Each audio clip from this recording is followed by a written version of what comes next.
Bruce Lee é uma das figuras mais conhecidas da história do cinema de ação mundial. Nascido em Hong Kong, o dragão chinês, como ficou conhecido, habitou o imaginário popular no Brasil durante os anos 70 e 80. Mas o passado de Bruce Lee não é feito apenas de lutas e filmes famosos. Durante muito tempo, o ator manteve relações com a máfia de Hong Kong. E hoje você vai entender essa história pouco conhecida por nós, os brasileiros. Fala galera, aqui Joel Paviotti do canal A Iconografia da História. Hoje a gente trouxe uma história bastante interessante para vocês de um astro que eu particularmente sou bastante fã, que é o Bruce Lee, velho. Yeah, Bruce Lee! Como a gente falava quando era moleque no rolê. Bom, Bruce Lee é um cara extremamente famoso, tá? A gente vai contar um pouco da história dele e vai contar alguns envolvimentos, algumas teorias de envolvimento que ele teve, certo, mano? Nós não estamos falando que o cara era bandido aqui não, beleza? Para não aparecer um cara aí para comer a gente na porrada e falar que é fã do Bruce Lee, que a gente tá queimando o maluco. Dito isso,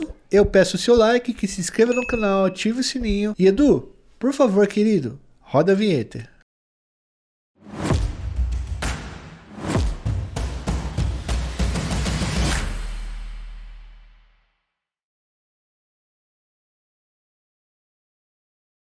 Galera, Lee Jun-fan nasceu em Hong Kong em 1940, mas ele ficou muito conhecido simplesmente pelo nome artístico de Bruce Lee. E galera, o Bruce Lee não era apenas um artista de artes marciais que fazia filme. Ele era também filósofo e mestre em várias lutas. Só que o seu passado não tem a ver apenas com filmes de ação e com pancadaria, que ele dava em um monte de gente, tá? Tem muita coisa aí no passado desse cara. E é muito legal falar aqui do Bruce Lee, pois ele é um dos ídolos da minha infância. Quando meu pai conseguiu comprar um videocassete de 5 cabeças, sei lá, a gente sempre alugava a fita do Bruce Lee pra assistir. E eu vou falar pra você, meu pai não sabia ler direito, e eu na época também não. Mas assim, não importava, pessoal, porque era muito fácil de você entender os filmes do Bruce Lee, porque simplesmente era o cara descendo a porrada em alguém, entendeu? Então muita gente que era analfabeto naquela época no Brasil, conseguia ver o filme do Bruce Lee, porque era só pancada. Era o Bruce Lee descendo a porrada em um valentão que mexeu com ele, com a família dele, ou com alguma coisa da China. E eu acho que é por isso que o Bruce Lee entrou tanto para a cultura nacional brasileira. Você não precisava saber ler ou entender da leitura de filmes para curtir um cara metendo louco em todo mundo. Isso é muito da hora. Você quer ver essa fita?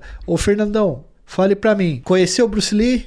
Conhecia, primo. Tanto que até meu cachorro, meu camarelinho, chamava Bruce. Você tinha um vira-lata caramelo chamado Bruce? Chamava Bruce. Bruce Lee, boa, cara. Mano, e os caras que sabia trocar porrada aqui, que nós chamava de Bruce Lee na quebrada? Tipo, qualquer cara que aprendia a trocar porrada, era bom de porrada, os caras já metiam Bruce Lee no nome do cara.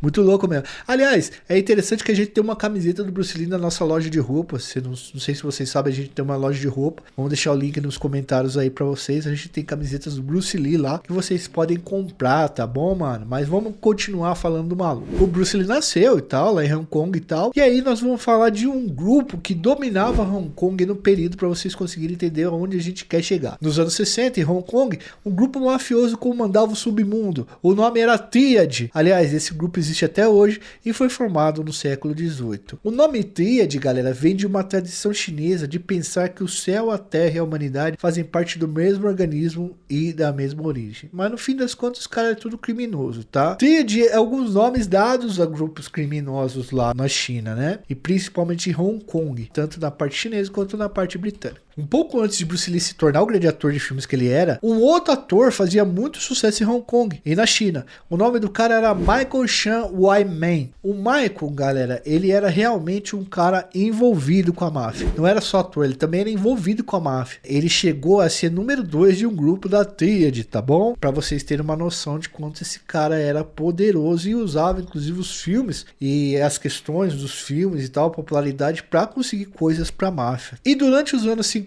nas ruas de Hong Kong, Bruce Lee formou sua própria gangue. O nome dela era Junton Street 8 Tigers, que segundo algumas versões chegou a prestar até serviços para grupos da tríade chinesa. Inclusive, galera, ao que nós conseguimos pesquisar, o Bruce Lee e os companheiros dele se metiam em brigas de rua bastante violentas com o objetivo de disputar territórios, tá? Para alguns estudiosos, pessoal, Bruce Lee teria fugido para os Estados Unidos após se envolver em uma questão complexa mafiosa. Em um dos enfrentamentos que ele teve na rua com a sua gangue, ele acabou batendo demais em um rapaz e quase tirando a vida dele. Manja, o rapaz e o pai do rapaz faziam parte de um grupo poderoso da tríade. E Bruce Lee ficou jurado pela organização, o que fez com que o pai dele fizesse ele sair fora lá de Hong Kong. Alguns biógrafos dizem que o Bruce Lee chegou a prestar serviços e ser muito próximo de membros da tríade, ao ponto de mais tarde manter até relações muito boas com membros da máfia, como ocorreu com Michael Chan, o I-Man,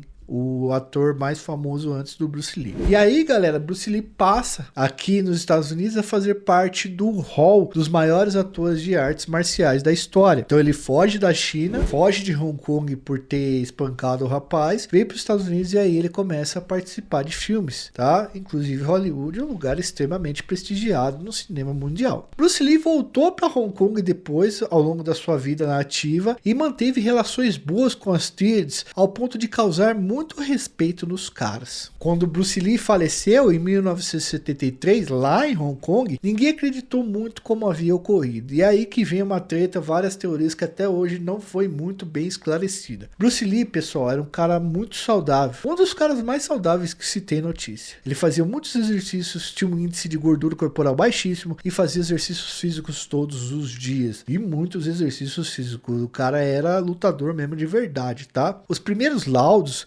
diziam que o falecimento de Lee teria sido porque ele tomou um remédio para dor de cabeça e que ele era alérgico a esse remédio. Mas há relatos que ele sempre tomava esse remédio, que possivelmente levou ele a óbito, tá? Então isso não colaria muito. Logo depois do falecimento, começam a brotar várias teorias sobre o que aconteceu com o grande astro. Uma das que mais se espalhou, né, foi que a máfia teria envenenado o Bruce Lee. O filho dele também teve um final bem trágico, né? Primeiro porque, segundo os jornalistas, Bruce Lee teria se recusado a fazer negócios com a máfia chinesa em um esquema de lavagem de dinheiro. Algumas testemunhas disseram que viram Bruce Lee sofrer e se irritar com supostas abordagens de agentes da máfia dentro dos estúdios e sets de filmagem, onde solicitavam a colaboração do ator em negócios escusos. Outros disseram que a tríade, né, o grupo mafioso, um dos grupos mafiosos, teria livrado Bruce Lee de perder a vida naquele episódio da juventude em que espancou um cara que não devia e Lee não queria pagar a parada para os caras recompensar os malucos. Então, após essas suspeitas, jornalistas foram procurar um mafioso amigo de Bruce Lee, Michael Chan, um I-Man, tá? E perguntaram se ele não achava que a tríade, algum grupo ligado à tríade, teria tirado a vida de Bruce. Michael Chan disse que no submundo das tríades ninguém teria coragem de tirar a vida de Bruce Lee. Segundo um cara, Bruce Lee era admirado e muito poderoso e tinha contatos com pessoas muito perigosas que o protegiam. Até hoje, galera, muita gente não engoliu que Bruce Lee tenha perdido a vida após o uso de um analgésico para dor de cabeça. Porém, foi o que a autópsia e os legistas colocaram no papel naquele período. Da nossa parte, galera, na boa mesmo, a gente acha que o Bruce Lee pode realmente ter ido embora por conta disso daí. A morte, pessoal, é uma parada muito constante da existência. É a única certeza que todo mundo tem, tá? Ela pode acontecer de qualquer forma e a qualquer momento. A gente é assustador, é triste, é pesado, mas ela acontece. Mas galera, as histórias do passado de Bruce Lee, a forma fechada como as tríades funcionam, causa até hoje muita polêmica, tá? Então muitas teorias elas abrem aí vários leques para dizer que o Bruce Lee chegou a ser envolvido com esses caras, chegou a ter pelo menos amizade com mafiosos e que isso pode ter sido a causa do falecimento dele. Mas por enquanto são apenas teorias, o que está no papel é outra coisa, certo? Espero que vocês tenham gostado desse vídeo. Deixa seu like, se inscreve no canal, ative o sininho e até uma próxima.